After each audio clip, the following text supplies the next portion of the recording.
Hello and welcome to the Daily Royal. My name is Shelby and I have been a royal watcher for the past 10 years. In this podcast, I talk about the daily events of 7 of the European monarchies. So I talk about Belgium, the UK, Denmark, the Netherlands, Norway, Spain, and Sweden.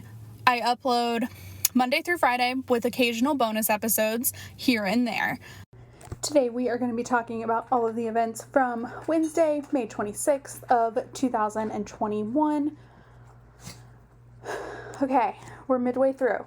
You guys, here's the thing. All I have to do is record tomorrow and we'll have made it. I had a really hard time convincing myself to record today. Really hard. I'm not having a good day, just full transparency. But I'm trying to power through and hopefully the day will just be okay. It's 7:30 at night. That still hasn't been the case, but I'm desperately trying to make it so. We'll see how it works. You're getting an episode. I'm hoping that my energy will just kind of pick up as we go along through the day, is my desperate hope. So we are just going to jump right in and start with the Belgian royal family.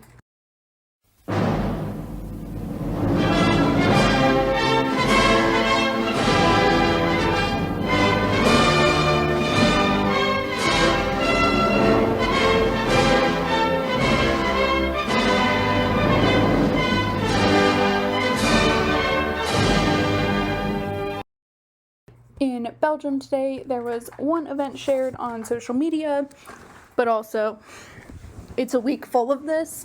So I'm just going to start since I had that preface. Also, I just moved really awkwardly on my couch in the middle of recording, which was a really dumb idea, but that's okay. So today was also the third night of the final for the Queen Elizabeth music competition. Queen Mathilde was again present, as I now expect her to be every night. She was alone, or at least the few shots of the royal box that I saw today, she was by herself. I've seen a couple of pictures, which is the first time I've seen that. So I think it is safe to say she was solo again today.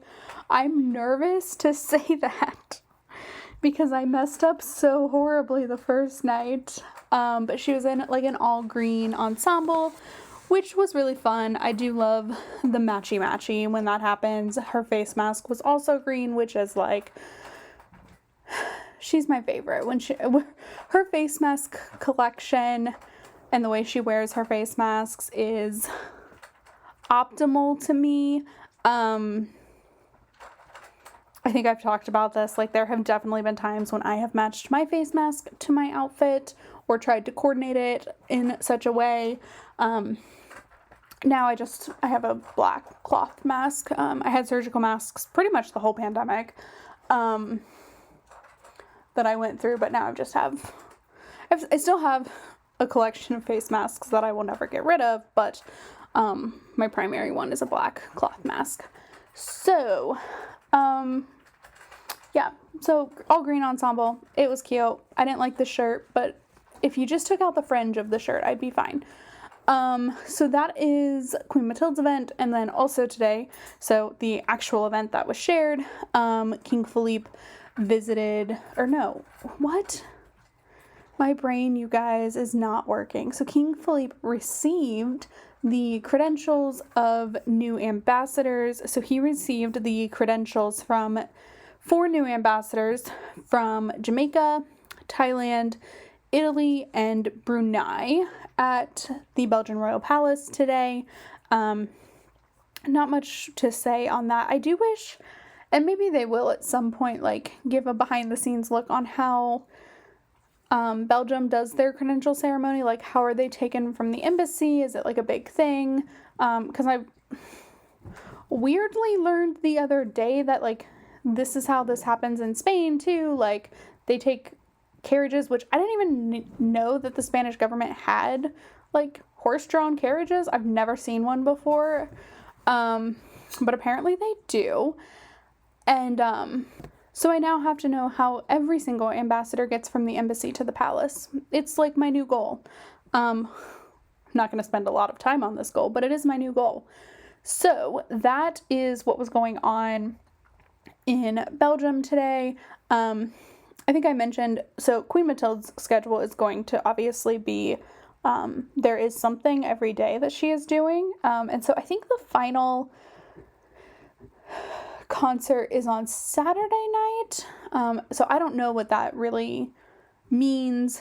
This is the first year I've really gone through this. Next year I will be a pro at how the Queen Elizabeth music competition works, but I don't know this year. So she will be, I'm assuming, attending every single night since she's gone to all the nights so far. So that is pretty much her schedule, and then King Philippe has things kind of pop up here and there. So that is what was going on in Belgium today, and now we are going to move on to the marathon of events that is the British royal family.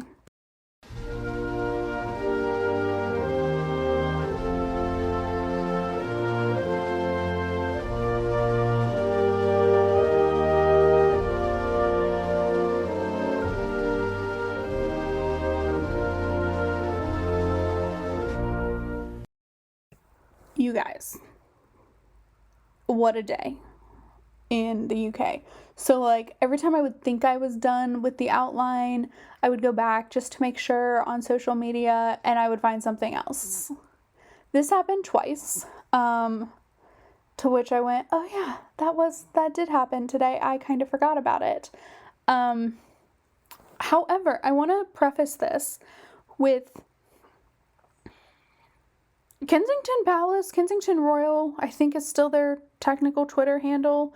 But the Twitter account for the Duke and Duchess of Cambridge stepped up their game today and like shared some photos again, did some better descriptions, like we made some improvement. So I'm really ecstatic about this. It was like the best part of my day. It was a very hard day, okay? Typically something like this may not be a highlight, but this is definitely a highlight. I was noticing that when I was like looking through, I'm like, oh my goodness, there are pictures that I can just save from here. It's amazing. So anyway, let's go ahead and start with the events. We are going to start with the Prince of Wales. So this morning he did a virtual visit to Nigeria to focus on the work that an organization called Rescue UK is doing in the northeast region of the country. I assume that Charles is patron of some sort of Rescue UK. And then he also, in the afternoon or evening, met with the Prince's Trust Africa Advisory Board. So the Prince's Trust is this organization that basically helps to employ young people, like young people, like 16 to 24 or maybe 26. I know I'm too old for it, but I can't remember how too old for it I am. Also, I don't live in the UK, so it doesn't apply to me anyway, but I think that's like how some of us relate to things, so that's how I relate to things. And apparently, I did not know this, they have a like African branch, essentially, to figure out how to implement similar employment schemes into the African communities, or communities throughout the continent of Africa is how I would prefer to say that. So I think this is really cool. So like the Prince's Trust does an amazing job of placing young people in employment and then also giving them skills to carry on for the rest of their life, like through their employable years. So they have partnerships with like really large companies throughout the UK. I think it's Mark and Spencer's. I think it's like a department store similar to like a Macy's here in the States, I think. TK Maxx, which is the equivalent to TJ Maxx in the US. HomeSense, like places like this. So really big names.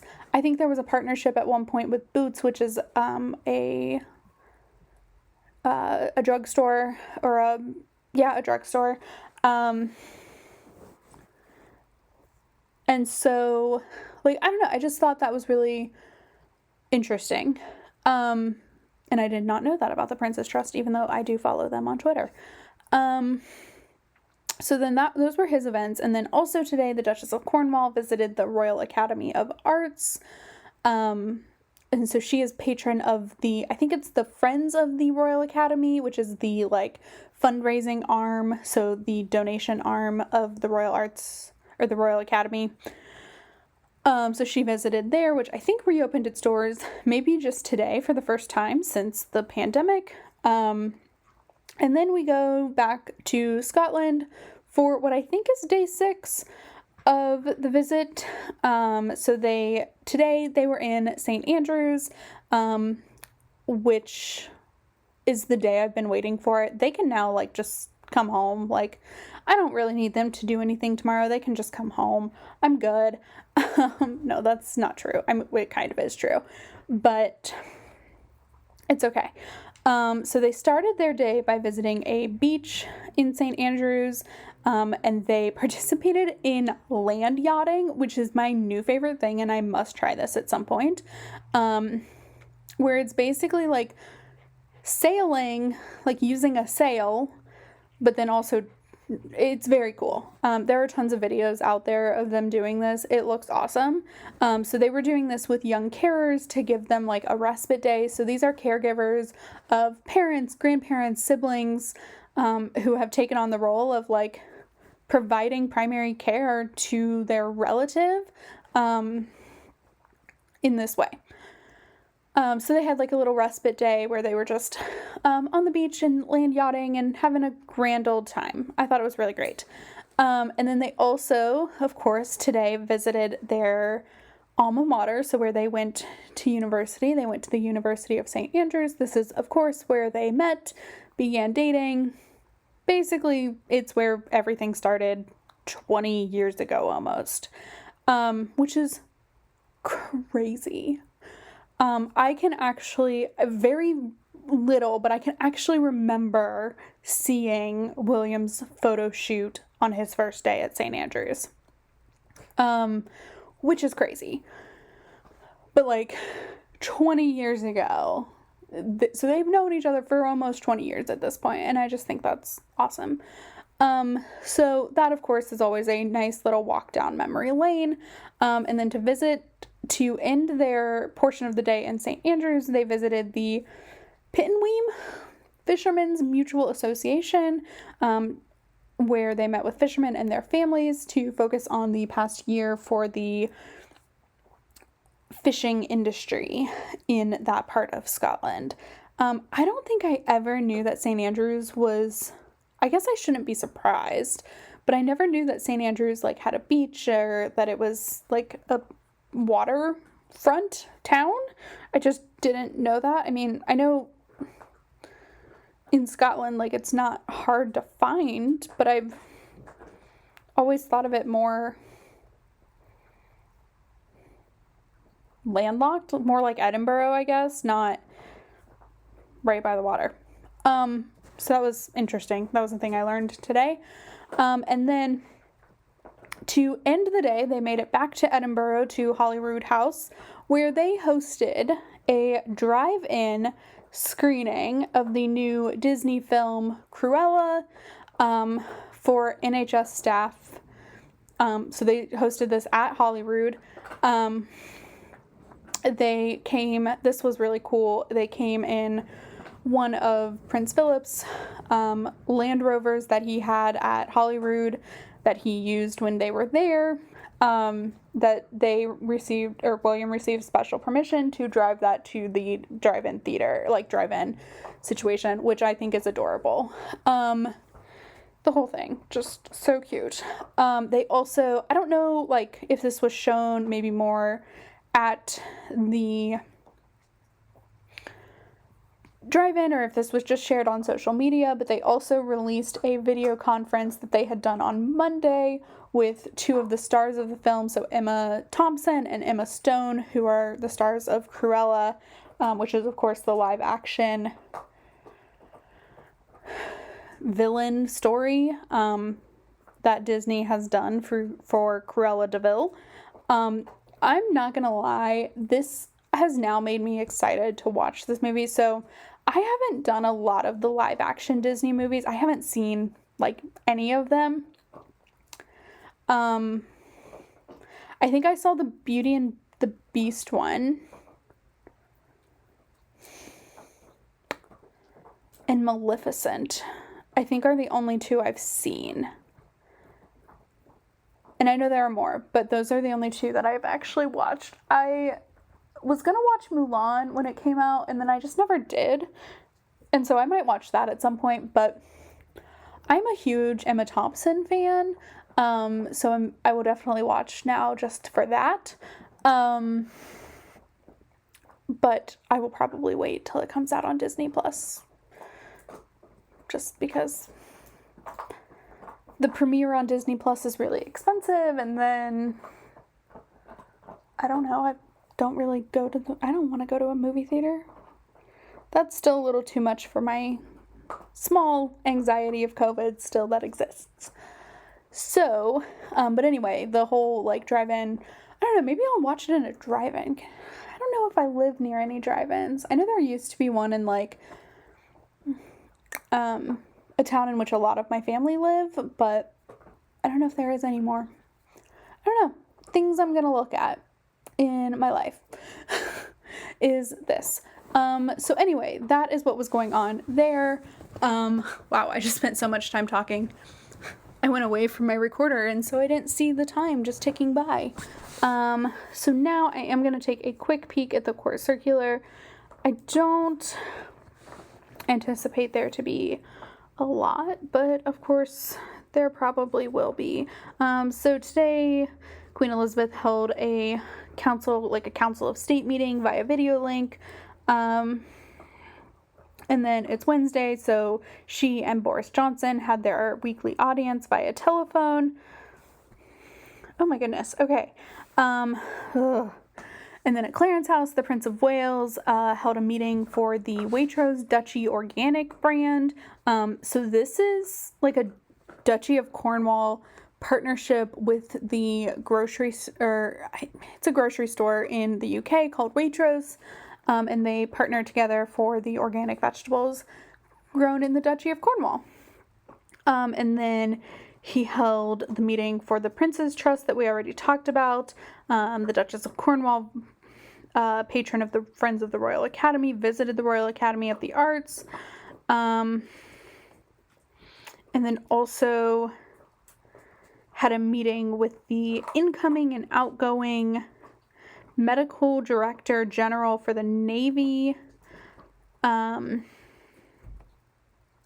part of Camilla's role as Commodore-in-Chief of the Royal Naval Medical Service. And then we have St. Andrew's events for the Duke and Duchess of Cambridge. And then, yes, the Cruella. Okay, so that is what was going on. And so with that, we are jumping now to the Netherlands. There were no actual events today in Denmark. It was Crown Prince Frederik's 53rd birthday, but that was the only thing. So they did share a new photo, but that's not getting its own segment. So with that, let's go ahead and move on to the Dutch royal family.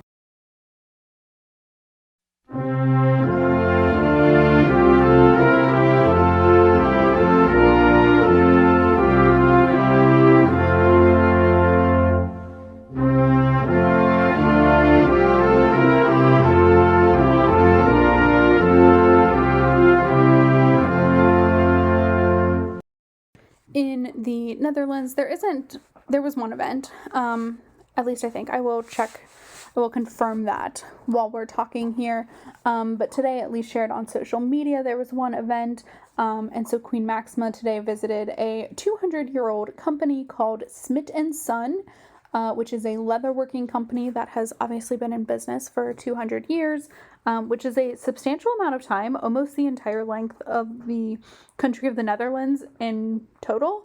So I think the Netherlands celebrated their bicentennial maybe in 2015. I might be wrong on that, but anyway, like, it hasn't been that much more than 200 years for the Netherlands to have been its own country. And so that's a really long time. And yeah, so she was there. She was talking about the developments of the company over the past 200 years, which I'm sure are enormous, like in scope and size and all of that. And then as well as discussing sustainable goals for the future of the company. So that was really, really cool. This was an announced engagement, so we did know about it like mid last week. We knew that this was going to be happening. So that's awesome. I do love when we get some pre-announced things. Tomorrow there is a pre-announced engagement with both King Willem-Alexander and Queen Máxima, which don't happen that often in the world of pandemic, so I'm excited. So let's take a look. I do want to just make sure that that's all that was happening today. I didn't check. Usually I do check their website just to make sure, like, King Willem-Alexander didn't have any unannounced things, which he did not today, but like yesterday they didn't share anywhere other than the website the swearing in for the new state secretary. So I like to, of course, make sure that that is what's going on. It's kind of like checking the court circular, but a little bit different. Because I don't have to have like an expensive news subscription to do it. I can just check the website. So that is what was going on there. And then with that, we are going to go ahead and move on to the Spanish royal family, as there was nothing happening in Norway today.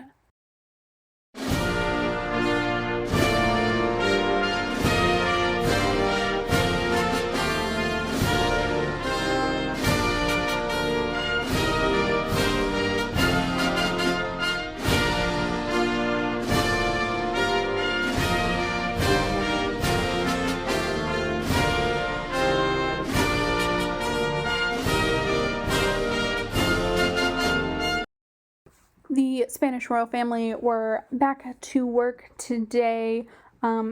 Technically, they only had a day off. Like, I don't want it to sound like, oh my gosh, they were so lazy. No, they had a day. Queen Letizia has had a few. I would assume that's because of something happening later this week. But I don't know because nothing has been confirmed by the royal household yet.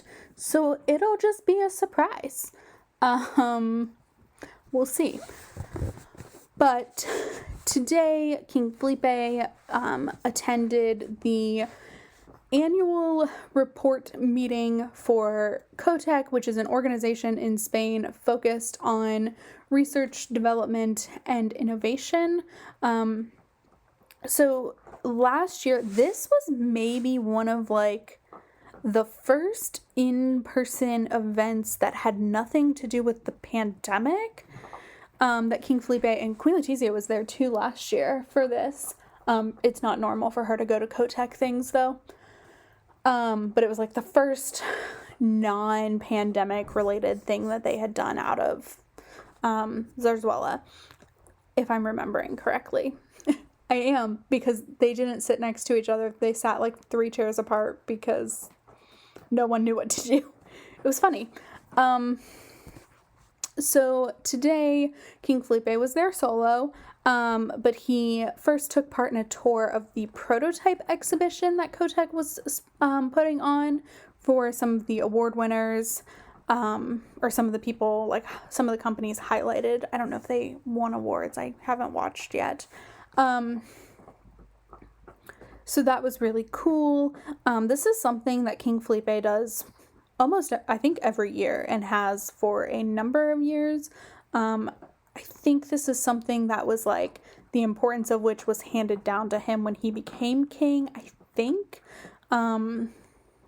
because it is super important and like, I don't know. Anyway, so he has always, for like at least his entire official reign, has been doing COTEC events, if not before. And then also today, Queen Letizia took part in a meeting of the Spanish Federation of Women Directors, Executives, Professionals, and Entrepreneurs. I have decided that 2021, and I'm not alone in this, in fact, I got this from one of the, like, I don't really know what to call them. It's kind of like our version of People in Spain is what I think it's most like. Like, it's more reliable than a tabloid, like than a gossip magazine, but it's also fully based on, like, celebrity gossipy things. So anyway, this year seems to be, like, the year of feminism for Letizia. So, like, I have no doubt in my mind that she in and of herself is a feminist, like, just knowing what we know about her pre-marriage and things like that. Also, she's raising a future queen, so, like, there's definitely an element of that. But, like, definitely not last year. But, like, as long as I've kind of been watching, I mean, there's always been some things, but, like, this year she's doing a lot focused on women, which is totally awesome. I'm on board, and I think it's an interesting path that she has kind of put herself in, like a role that she has kind of defined herself around, because there's so many different facets that have to do with that, and I don't know that this is what it'll stay as, by any means. Like, I don't think this is her defining herself for the rest of her husband's tenure as king, but I do think that this is, like, something that she does really well, that she enjoys doing, that she's really passionate about, that is well within her wheelhouse. I just think it's a really awesome potential, like, niche for her, because it can expand so many different ways. So I appreciate that. So I don't know, maybe we'll see this trend continue, certainly through the rest of 2021, and we'll see if it continues beyond that. Also, it's an easy, like, pandemic thing to go to meetings and focus on women's issues, because we all know that women have been affected differently than men through the pandemic, because we're women. I don't know why, but that's how it's happened. So, that was really cool. Like I said, the Spanish royal calendar is kind of crazy this week. So, like, King Felipe is really busy tomorrow. There's this thing that may or may not happen on Friday. Basically, look, it hasn't been confirmed, but, like, it's out there enough. The expectation is that the Princess of Asturias is getting confirmed into the Catholic faith on Friday. Nothing has been confirmed by the royal house that this is when she is partaking, and, like, nothing has been confirmed publicly, to my knowledge. But it is assumed that, obviously, her parents and her sister will be in attendance for this event because it is extremely important. It is just unclear if it's actually happening, or, like, if she is actually partaking. It is just majorly assumed that that's what's happening. And their calendar is completely empty. So I assume as well. And then they also have the Armed Forces Day on Saturday, which is something that we'll talk about on the day. So it's just, like, a weird kind of week in the life of the Spanish royal family, with school ending and Leonor kind of finishing her time at her school, which she's been at since she started school, and just all of that is all kind of happening this week. So it's just a weird week for them. But that is what is going on there. And with that, we are actually going to end this episode because there was nothing on the calendar today in Sweden. That doesn't mean nothing happened, but there was nothing on the calendar for the 4 people we talk about. So that's, just where we're at. But I would like to say I'm very appreciative for the social media manager for the Duke and Duchess of Cambridge, who changed the platform just enough, changed the strategy just enough that it works for me again. So grateful. It's all for me. God, I hope not. No, it's not. For sure. There's no way. But anyway, so that is what was going on throughout our monarchies today. With that, please go check out thedailyroyal.com, The Daily Royal on Instagram, like and review this podcast, and I will talk to you all tomorrow. Have a wonderful Thursday. Bye.